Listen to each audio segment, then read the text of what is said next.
Good morning and welcome to another episode of Que-stead-Que. What you gonna do?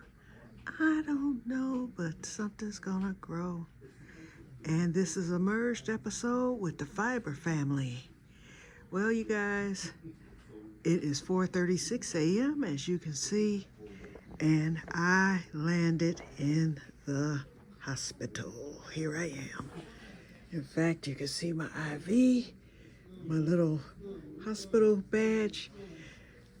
I woke up this morning, the heat kicked in Michigan, so it hit about 90 today, somewhere around there, and it's supposed to climb higher for the next 3 or 4 days. And so I thought, well, I woke up feeling bad again, and then I felt bad last night. And so I made the decision to come on to the hospital. Something just said, you better do it to make sure you're on the safe side here, because it felt like more than just the MS flare.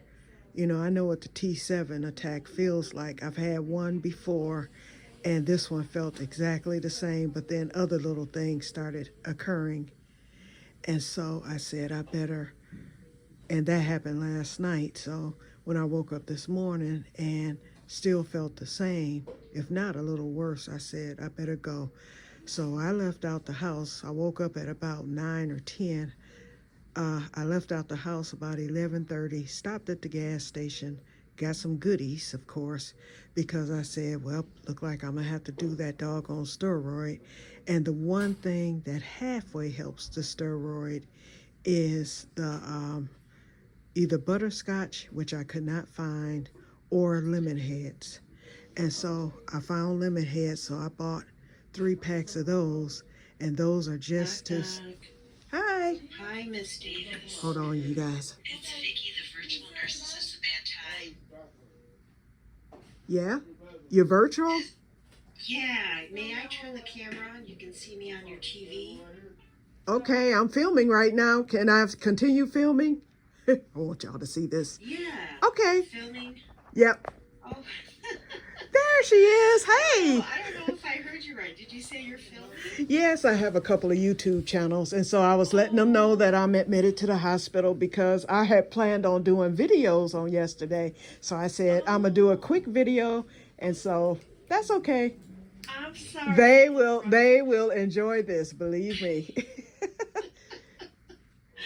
Well, I just wanted to let you know that as part of your care team, when you're in this room, you have the virtual nurse as another option for you. So you have an excellent team helping you. But if you need any more assistance, there is, I don't know if you have your call light available. Yes, I do. Red button that you push to reach the nurse. Next to it is a little dark button that says virtual. Here it is. And so if you push that, that will let me know to pop on the TV and see what I can do for you.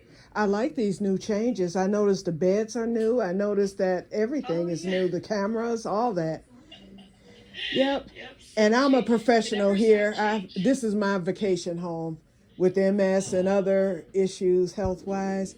But St. Joe always takes care of me well. I have a good team of doctors, physician assistants, nurses, and insurance. They will call me before I'm discharged to check on me. They always do. Blue Cross. That's wonderful. Yeah. All right. I know it's late and you finally were able to get into an area where they can kind of shut the lights down. I did want to let you know at some point, sometimes they come on the TV and do the admission process with you, just asking questions and that kind of thing. I think that part they'll ask you not to film with that. Okay, I won't film. This introduction, because it does ask you more private questions. Yeah, and I'm not even filming you. I just have the film on. Another thing, too, if I'm not filming an episode for my channel, I just happen to be filming when you called. So that's why I asked if I could leave it on so I would not need to shut it off. And you are my first YouTube star that I've ever met. Well, hello, I'm Que-stead-Que. All right. Well, please do not hesitate to push that button if you need anything. You can never push it too much. You're never bothering us. Okay. Another question that I have too. Uh, Oh, oh, are you here to take me to my room? No, I'm here to draw some blood. Oh, come on with it. Let's do this. Now, I've been waiting 13 hours for a room. I know I'm gonna be on 6 South. What is the deal with the room waits? I've never waited this long for a room. we've Usually, had very long waits. I'm very used to telling my patients we have people waiting 30, 40 hours for beds right now. The longest person waiting has been waiting here 18 hours. oh my.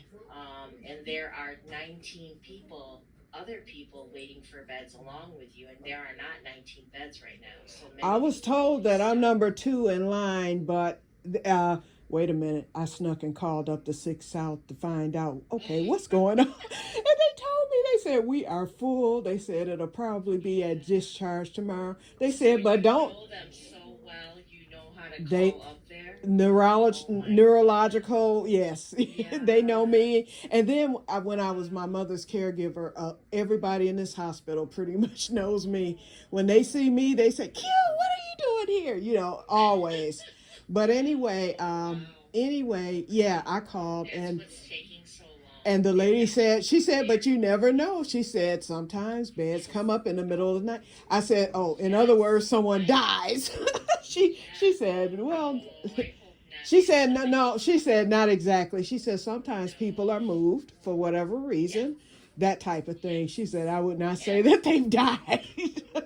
But anyway, I expect to go up tomorrow, later today sometime. I figure by 12 o'clock. So now that I have a bed here and I can relax, I'll just do that. Yeah. Much better. Uh-huh. Well, I'll let Joe do his thing. I'm sure he's Okay. coming in. All right. And, Come on, Joe. call me if you need anything. Okay, I'll do that. Thank you. Thank you. Bye. Bye-bye. Night-night.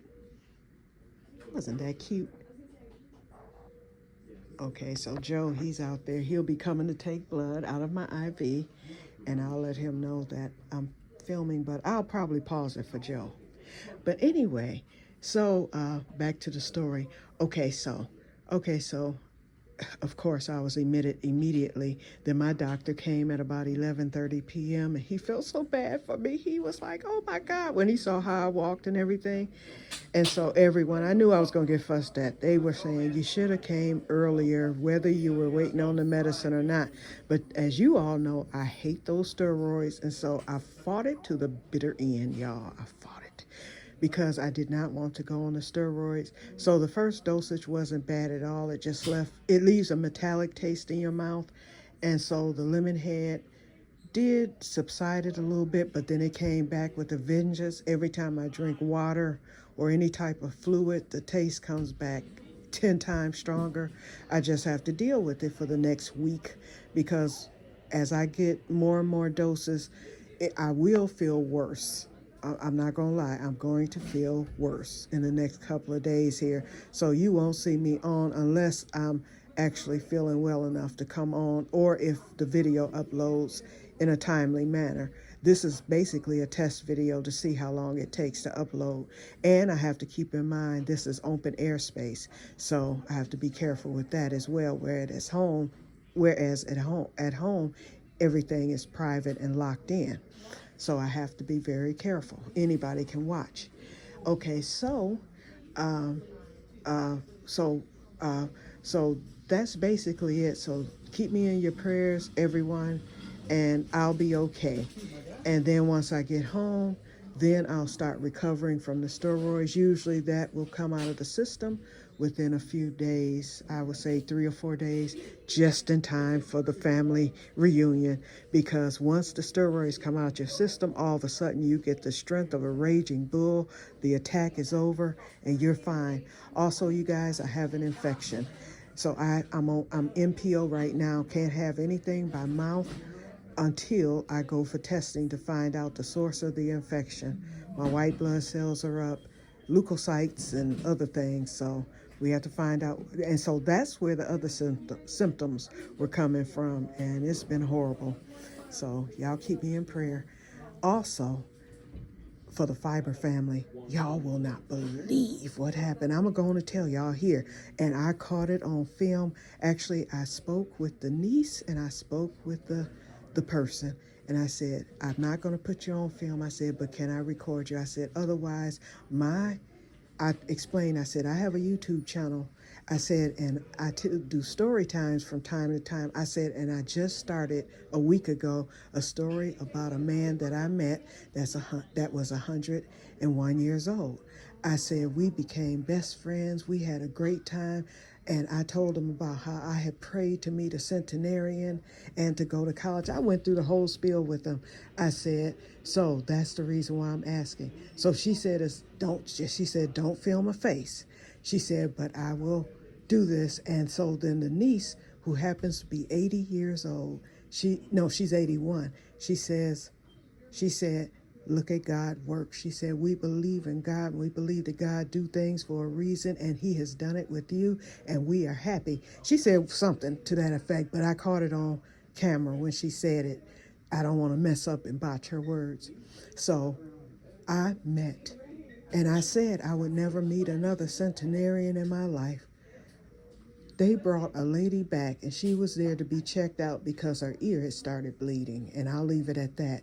And she was okay, and she went home after about an hour. She was discharged, but for that hour, she was placed right next to me in that hallway. And how I found out she was a centenarian, I hadn't even really paid attention to her.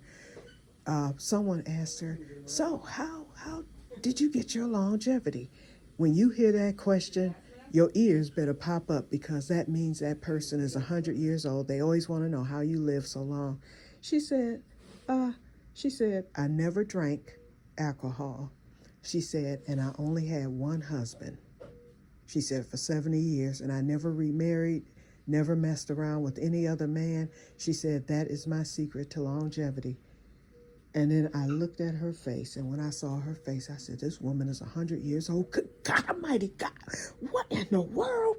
So anyway, the hospital people have gotten quiet. They probably think, what is wrong with this chick?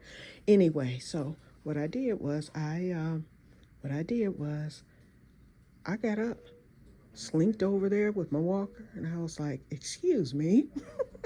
And we went from there, and you will find out what all was said. Can y'all believe that?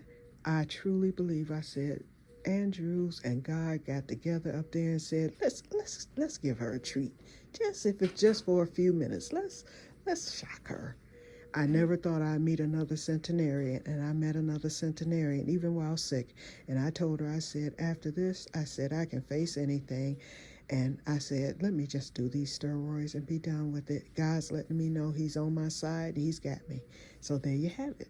Okay, I'm getting off of here because Joe is waiting on me, I think, out there, and I'm just rambling. So I'm going to upload this video. You'll see it as soon as it uploads. While I'm waiting, I'm going to sleep. Keep me in your prayer, and may God bless you all. Talk to you on the next episode. Bye-bye. And I will continue Mr. Andrews' story when I get home, you guys.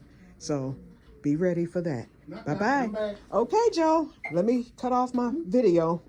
I was doing a video for my YouTube channel. Okay, it's off.